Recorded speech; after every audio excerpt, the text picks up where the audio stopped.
les députés congolais ou zaïrois de l'époque, exaspérés, avaient voté une résolution. Nous pourrions aller dans les annales de notre Assemblée nationale où ils ont demandé le retour inconditionnel des visiteurs indésirables. Voilà comment ils les avaient appelés. Vous savez ce que l'ONU avait pris comme option, comme position? L'ONU avait parlé du rapatriement sur la base de volontariat, parlant de même FDLR. Rapatriement, je dis bien, nous sommes encore en 1996. Rapatriement sur la base de volontariat. Et le fait président Mobutu, peut-être avec les reculs aujourd'hui, on peut se dire que c'était pour des visions électoralistes, parce qu'il s'était engagé devant le secrétaire général de l'ONU à l'époque d'organiser des élections. Lui aussi s'est rangé derrière la position de l'ONU. Et on a parlé du rapatriement sur la base de volontariat.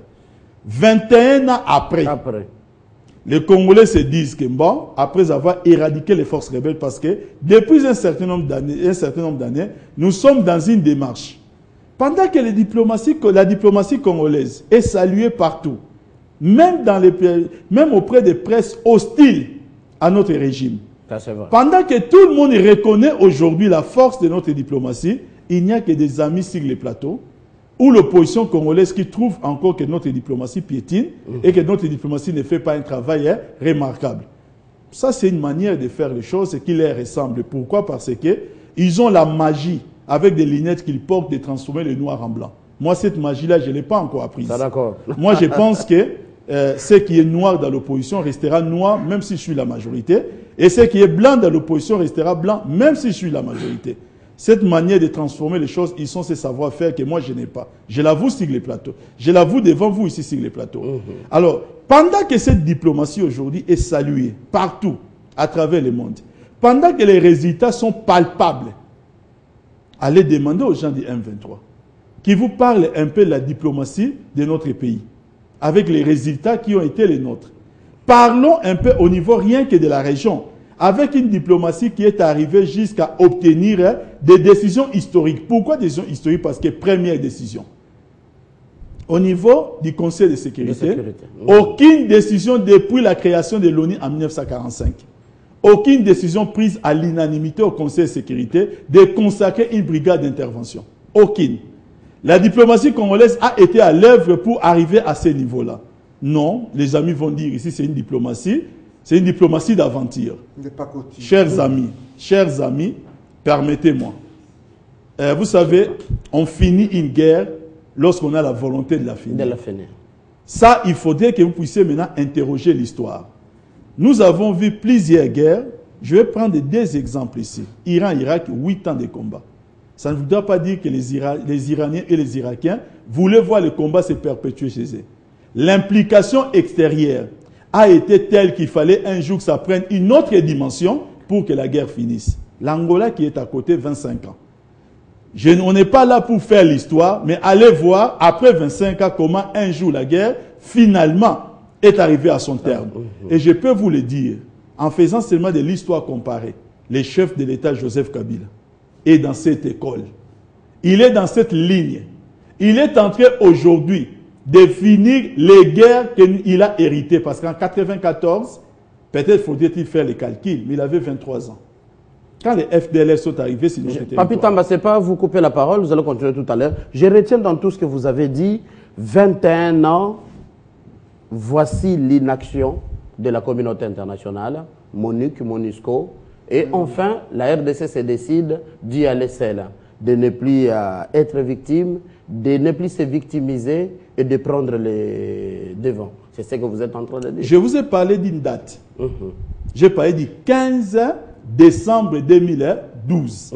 J'ai dit que cette date était significative. D'accord. Et j'ai ajouté, en posant des faits, j'ai dit depuis cette date, des experts qui sont sur les plateaux ici, qui pensent que nous sommes extrémistes, ils pourront nous dire quand est-ce qu'ils ont enregistré une seule débat de nos FARDC depuis cette date. Ça, d'accord. Mathieu, s'il vous plaît. Moi, je pense qu'il y a des choses qu'on ne peut pas faire passer dans ce plateau. Si nous avions soutenu que la diplomatie doit impérativement se mettre réellement en marche pour la résolution de la crise qui se vit à l'est de notre pays, c'est parce que nous sommes devant un paradigme. Les FDLR sont indésirables au Rwanda. Et au Rwanda, ce qui les attend, c'est la mort. Et que donc, La lutte faut qu'on pas peut faire déclarer comme ça. Non, C'est mais qu'il est- le après, Rwanda, le Rwanda, Kagame c'est ne pas met la pas mort. l'eau dans sa bouche pour dire ça. Kagame n'a pas mis l'eau dans la bouche pour dire que Les autorités la rwandaises n'ont pas déclaré des choses Kagame l'a pareilles. dit et l'a répété. Tous ceux qui sont membres de ce Reconnus. mouvement rebelle au Rwanda, ce qui les attend, c'est la mort. Il l'a dit plus d'une fois. Et que donc, l'enjeu est celui-ci. Les FDLR ne peuvent pas, peu importe la chaleur du feu, ils ne peuvent pas rentrer au Rwanda. Soit ils sont exterminés par la force du feu, soit Ce qu'il ne faut ils pas y souhaiter, résistent. ce C'est sont qu'on des ne êtres souhaite humains. pas. Donc, dans des alternatives, ces gens-là finiront par se retrancher dans les forêts de notre pays et continuer impérativement à infliger la désolation au sein de notre population. J'aimerais C'est vous pourquoi poser nous cette disons- question. Je J'aimerais vous en vous poser prie. cette question. Je vous en prie. Et que faire alors de ceux-là qui se sont rendus volontairement? Ils sont déjà à Kisangani, au camp Mamadou Ndala. maintenant, vous- Ce n'est pas les camps Mamadou Ndala, c'est les camps avec les généraux décédés au Nord Kivu. Oui, Baouma. mais Les camps Baouma. vous relancez la proposition que mon parti, les CID, a fait depuis très longtemps. Quelle proposition? C'est une guerre qui ne peut se finir que lorsque la diplomatie congolaise se met en marche. Et également, on peut avoir la politique Voilà. du carotte et du bâton. Pourquoi? Parce que même ceux-là qui sont à Kisangani aujourd'hui, quel est l'avenir? C'est la question Même M. Papi, Parce que il dit finalement- quelque chose de clair. finalement, Avec la ils doivent- diplomatie, tous finalement- pouvaient se rendre calmement. Non, mais écoutez, Finalement, non, monsieur je Mathieu. vais finir. Ils sont à Kisangani, ce n'est pas Kisangani, La le territoire finalité. national. Ils Ah, doivent voilà. rentrer au Rwanda. Et pour qu'ils rentrent au Rwanda, il faut convaincre le Rwanda que ces gens-là. Mais c'est quand même un processus qu'il faut encourager. C'est pourquoi nous disons que l'affrontement militaire ne va résoudre aucun problème si jamais il n'y a pas un accompagnement diplomatique important, parce que ces gens-là, Ça, d'accord. même s'ils sont battus militairement, ils vont se retirer et sévir la population au sein de nos forêts. Et ce sont nos mamans, nos Ça, papas, d'accord. nos enfants qui vont souffrir. D'accord, Monsieur Laurent. Mathieu, permettez-moi une Vous allez- réaction très rapide. Cher monsieur, c'est depuis 1996. Quand on parle des rapatriements, c'est la base des volontariats. De volontariat. Plusieurs FDLR sont retournés au Rwanda. Ça, c'est depuis vrai, il y en a 1994. nombreux qui sont entrés. Je dis bien, entre le nombre qui est resté et le nombre qui est retourné au Rwanda, le nombre qui est retourné au Rwanda est plus important. Si vous ne le savez pas, cher messieurs, ne venez pas le dire ici sur les À moins plateaux. que vous soyez parti pour les comptabiliser Maintenant, personnellement. laissez-moi chanter de parler, je vous interromps pas. Sans faire passer. ce Je qui vous n'est pas interromps pas. Quand vous dites une chose qui s'appuie sur rien, permettez que les gens disent des choses qui s'appuient sur quelque chose. Bon, vous êtes Ne parti les cherchez pas, comptabiliser, c'est ma question. non, Tolérant. ne cherchez pas à avoir plus de paroles quand vous n'avez pas de faits à poser que ceux D'accord, qui ont monsieur des faits Papi. à poser. Les faits Alors, sont là, c'est maintenant, vous qui les je vous le dis, c'est simple à vérifier. Vous sortirez de ces plateaux, vous irez vérifier ce que j'ai dit. J'ai dit ceci, qu'ils sont nombreux à retourner au Rwanda. Quand Kagame parle, on parle des FDLR qui sont impliqués au génocide rwandais de par rapport à 94. leur dossier judiciaire. Et là, nous parlons de deux choses différentes. Maintenant, sur le plan politique, c'est de la pire naïveté que de penser que les FDLR ne font pas des incursions au Rwanda. Pourquoi? Pour que les FDLR vivent quelque part. Si vous avez mené des études au niveau de votre parti, vous saurez qu'ils ont besoin de trois choses. Premièrement, ils ont besoin d'une mine pour exploiter, d'une forêt pour vivre et d'un couloir qui les amène au Rwanda. Ce ne sont pas des gens qui vendent les produits miniers en RDC. Ils les vendent au Rwanda. Si vous ne le savez pas, permettez qu'on vous le Une dise très forte aujourd'hui. complicité. Permettez qu'on vous le dise aujourd'hui. Alors, ASID, soyez un peu humble de dire que vous ne gérez pas les dossiers.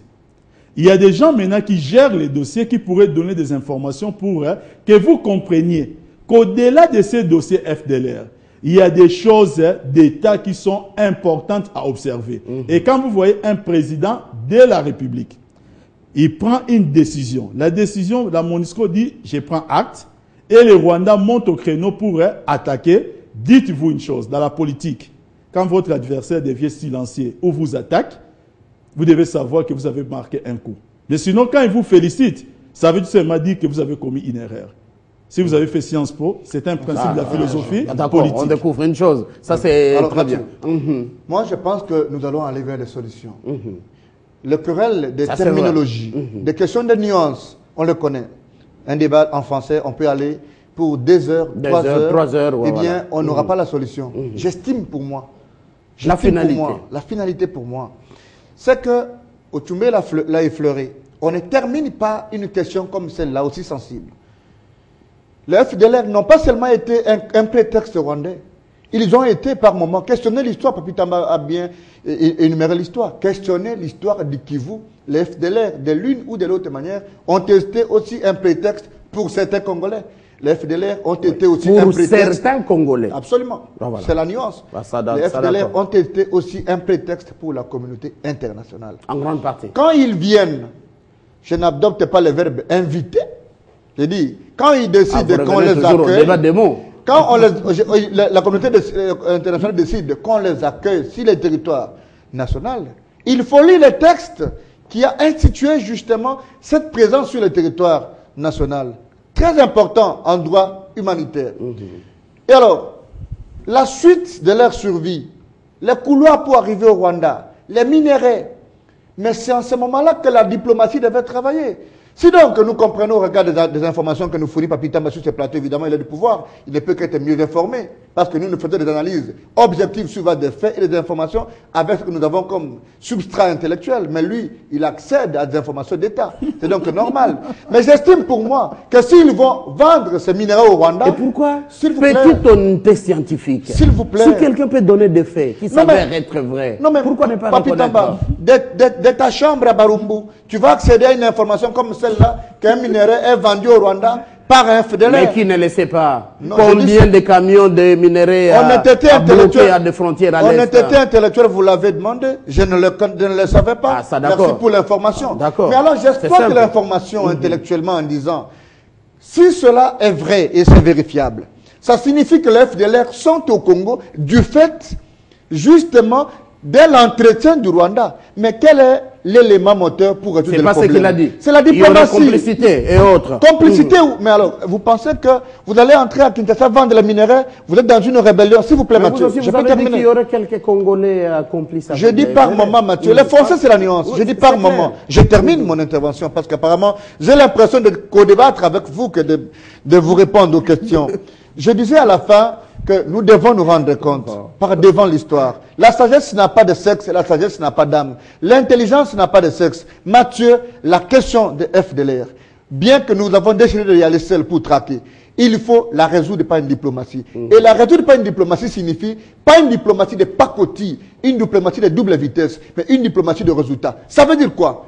Je ne veux pas que nous tombions dans des pièges. Pour qu'on vienne nous dire à la fin, voilà, nous avons notre chef de l'État, Joseph Kabila, qui termine son mandat, qui va sûrement aller se reposer et pouvoir revenir plus tard. Et qu'un jour, on nous brandisse la CPI pour dire non, non, sous l'initiative et sous la signature du chef de l'État, voilà, on a traqué le FDLR et vous avez exterminé une population en sinistre au Rwanda. Attention, attention, attention. J'estime humblement que le chef d'État a beaucoup de conseillers et que nous pouvons y aller avec beaucoup de tact. Même cette décision, elle peut être politique, en disant, nous allons seuls. Mais si nous y allons effectivement, à ce moment-là, nous devons regarder. Mais je voulais vous dire, nous avons connu un haut responsable d'Allemagne. Il n'y a pas hier qu'il est rentré.